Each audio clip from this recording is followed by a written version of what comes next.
Good morning, students. I am Shaila, your psychology teacher. Let us learn more about psychological disorders. Psychological disorders are many, but we will start with the anxiety disorder, which may disrupt our life.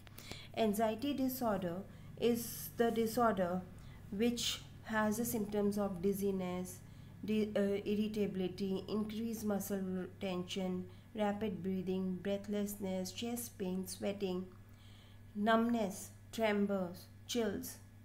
See, students, all anxiety is not bad.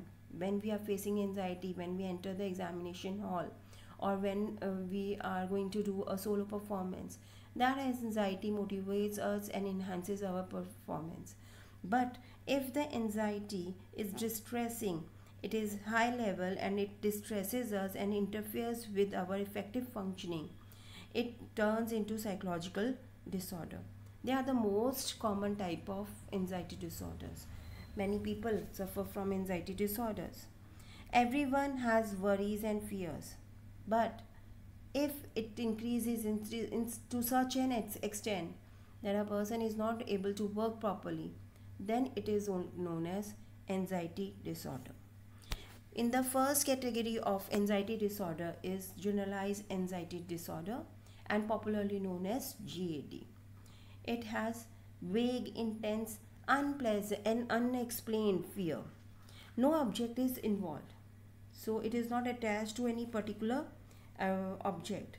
The symptoms includes the worry, apprehension, restlessness, fatigue, excess anxiety and worry, increased muscle aches and sores, impaired concentration, irritability, and difficulty in sleeping. Students, the person with the GAD is not able to do their work properly because their concentration is divided. The person is scoring the environment for the target object or the source of the worry. He is hyper vigilant and he is looking for the danger because he is not able to explain his own worry. That is why he is looking around. And due to this, there is an apprehensive feeling and a person is not able to concentrate. He is irritable. The relationships are affected by this. The working capability is affected by all this. It also leads to motor tension. Person is unable to relax. He is always feeling restless and visibly shaky and tense. You can't make him relax. You can't make him understand that there is nothing to worry. The person is hyper vigilant, there is a motor tension, and there is an apprehensive feeling. It is not attached to any object, so it is vague, it is prolonged. Okay, now after this we will come to the panic disorder. Panic disorder is a type of anxiety disorder which consists a recurring anxiety attack. In this, a person feels intense worry or intense terror, I should say. It is a kind of an attack. It comes up suddenly with the help of a trigger. Now we can understand with this cycle, when you are worrying about something and your thoughts and belief system are involved and there is over control over it, then there is some kind of a trigger in the environment. Then you feel the panic attack or panic disorder. So panic disorder is a kind of an attack in which we have breathlessness feeling, choking, dizziness, and it is triggered by a specific object. Now, what are the common features? Common features are shortness of the breath. It is also denoted by choking, nausea, chest pain, discomfort, fear of going crazy, losing control, or even dying. There is a feeling of dread or dying. See, these are because we feel intense terror and dread. It is denoted by an abrupt surge of intense anxiety rising to a peak when thoughts of a particular stimulus are present, and it occurs in an unpredictable manner. So we are not able to control it in any way. So it can come in any situation, anywhere, anytime. So it is very difficult for a person to be left alone because anything can trigger that panic disorder, and then if he is feeling choking or increased heart rate, or feeling of flushes, hot flushes, or a feeling of discomfort, then who is going to help him? Sometimes a person fears that he is going to die.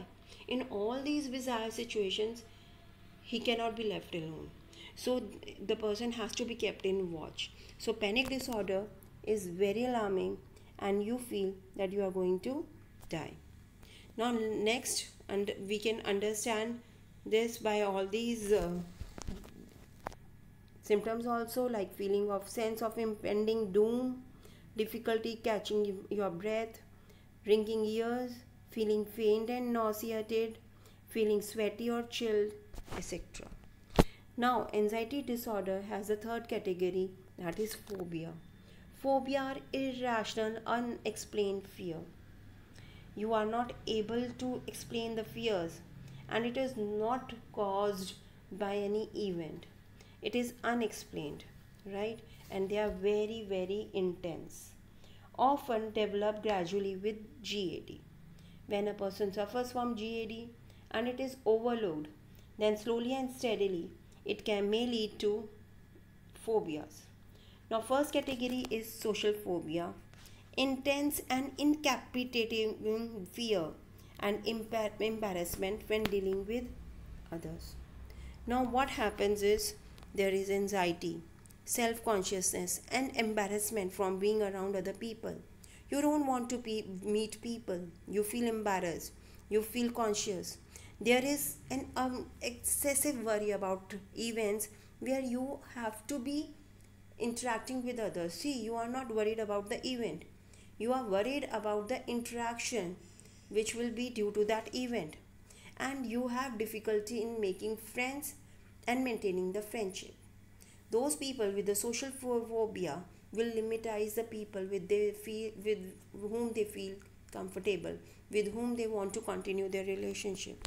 So when you are in the presence of other people, you have difficulty speaking, catching your breath, there is a sensation of flushing, trembling, and nausea.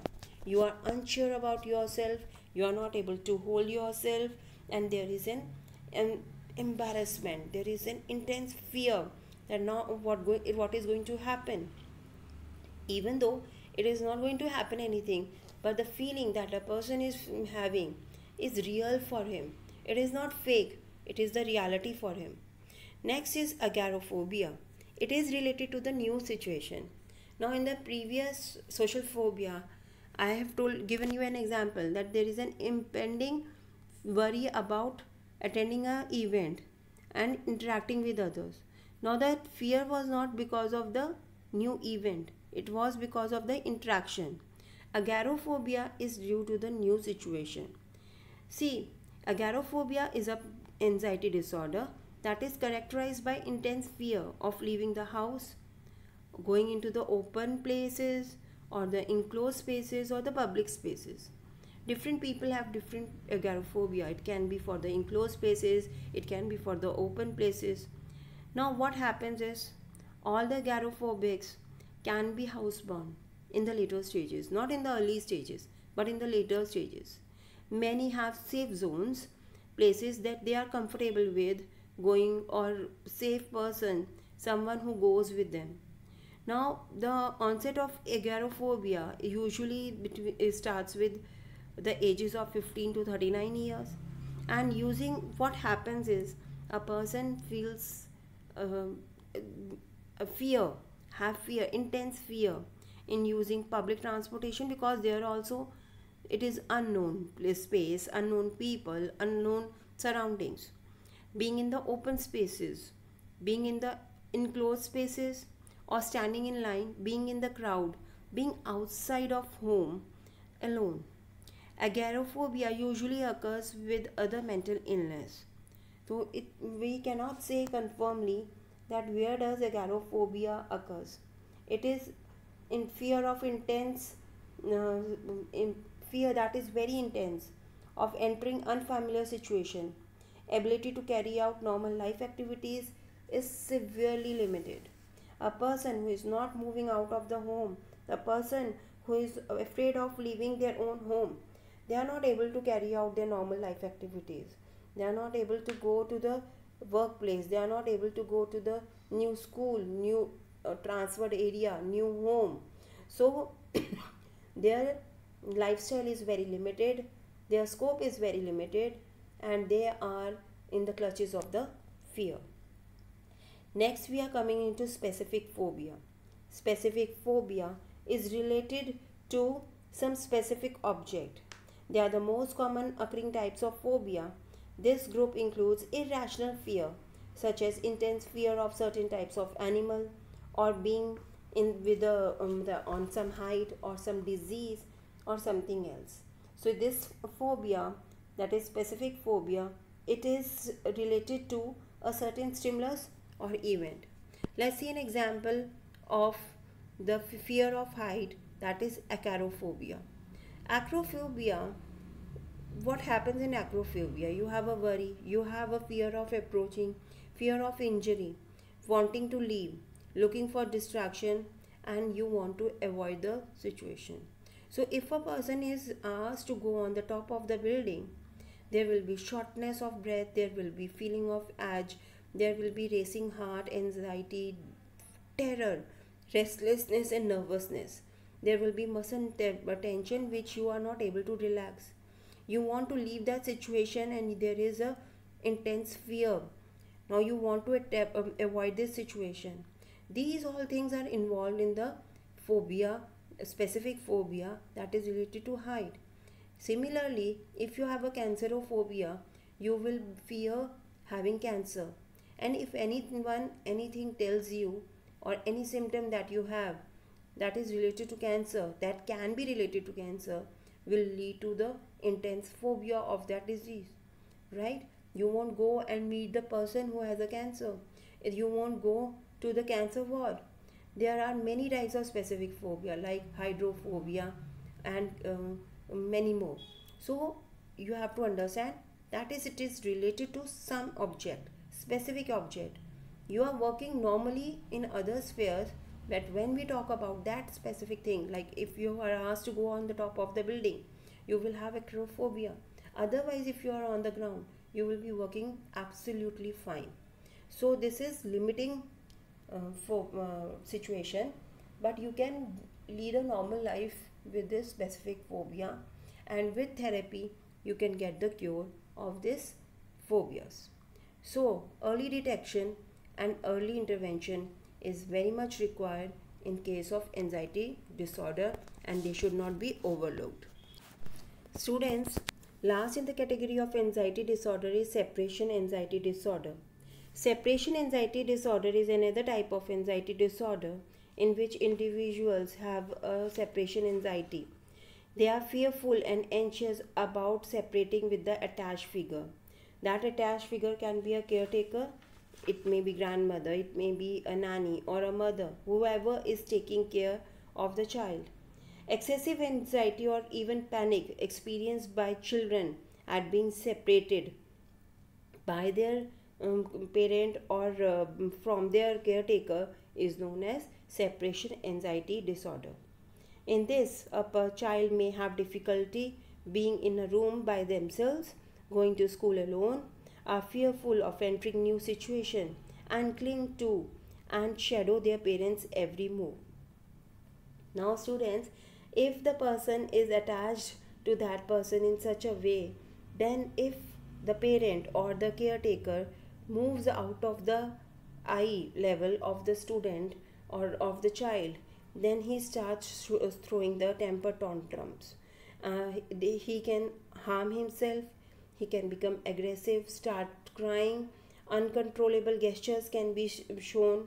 He can also show suicidal gestures. So a person needs an eye contact, or the caretaker should always be in the scope of his eye. That means he should always be available to that person, to that child. Then only he feels comfortable. It is very, very restricting disorder. I hope you have understood all the anxiety disorders, and you will understand the importance of all the disorders to be recognized timely and to be given the psychological intervention. If the therapeutical intervention is given on the timely basis, then we can overcome many of the disorders at the very early stage before becoming uncurable thing. Now students, I hope you have understood it. Thank you.